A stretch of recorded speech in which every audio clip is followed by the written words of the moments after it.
અને અઠવાડિયાની ખાતરી આપી છે જો આ નોંધ નહીં રદ થાય તો અમે જલદ આંદોલન કરીશું એવું આજે આ મીડિયા માધ્યમથી અમે તમને જણાવીએ છીએ। ગુજરાતમાં ખેડૂતોનો મુદ્દો જાણે ખતમ થવાનું નામ જ નથી લઈ રહ્યો।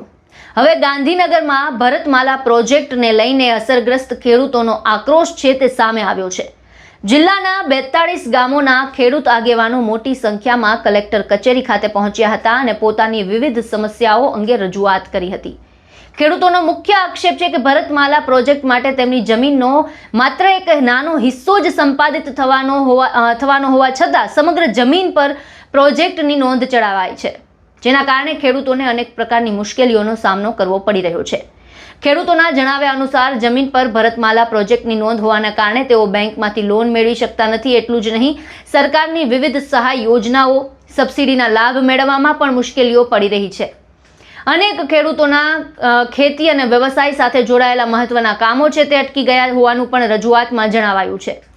ખેડૂત આગેવાનોનું કહેવું છે કે જો પ્રોજેક્ટ માટે જમીનનો માત્ર થોડો જ ભાગ જરૂરી હોય તો સંપૂર્ણ જમીન પર નોંધ ચડાવવાનો કોઈ અર્થ નથી।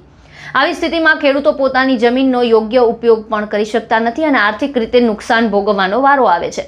કલેક્ટર કચેરી ખાતે રજૂઆત દરમિયાન ખેડૂતો દ્વારા માંગ કરવામાં આવી હતી કે ભારતમાલા પ્રોજેક્ટની નોંધને તાત્કાલિક અસરથી રદ કરવામાં આવે અથવા તો જે જમીન ખરેખર પ્રોજેક્ટ માટે જરૂરી હોય એટલી જ જમીન સુધી નોંધ મર્યાદિત રાખવામાં આવે, જેથી ખેડૂતોને રોજિંદા જીવન અને ખેતી સાથે જોડાયેલા કાર્યોમાં પડતી મુશ્કેલીઓ દૂર થઈ શકે। ખેડૂતનું શું કહેવું છે સાંભળો। આપનું નામ? હા, મારું નામ બેચરભાઈ ચૌધરી, છાલા ગામ। અહીંયા આજે 42 ગામના ખેડૂતો એ ભારતમાલા હાઈવે બાબતમાં જે નોંધ પાડી છે અંદર, એના લીધે અમારા બધા કામ, બેંકના લોનોનું, સબસિડીઓનું અને બધું જ કામ અટકેલું છે। એટલે રોડ કામ થતું નહીં અને અમે હેરાન થઈએ છીએ બધી બાબતમાં। જો જાઓ તો કે આ ભારતમાં નોંધ છે કંઈ થાય નહીં, ખેતરના બદલા નહીં થાય, વેચાય નહીં, કોઈને ભયોબાદ નહીં થતા, આ બાબતના બધા ઝઘડા ચાલુ થઈ જાય છે। એટલે અમને મહેરબાની કરીને આ સત્વરે નોંધ રદ કરવા અમે કલેક્ટરશ્રીમાં અને મામલતદારમાં આવેદનપત્ર આપ્યું છે અને અઠવાડિયાની ખાતરી આપી છે જો આ નોંધ નહીં રદ થાય તો અમે જલદ આંદોલન કરીશું એવું આજે આ મીડિયા માધ્યમથી અમે તમને જણાવીએ છીએ। ખેડૂત આગેવાનોએ જણાવ્યું કે જો આગામી એક અઠવાડિયામાં આ પ્રશ્નનો યોગ્ય ઉકેલ નહીં આવે તો તેઓ વધુ ઉગ્ર આંદોલનનો માર્ગ અપનાવવા મજબૂર બનશે, જેની સંપૂર્ણ જવાબદારી સરકાર અને તંત્રની રહેશે।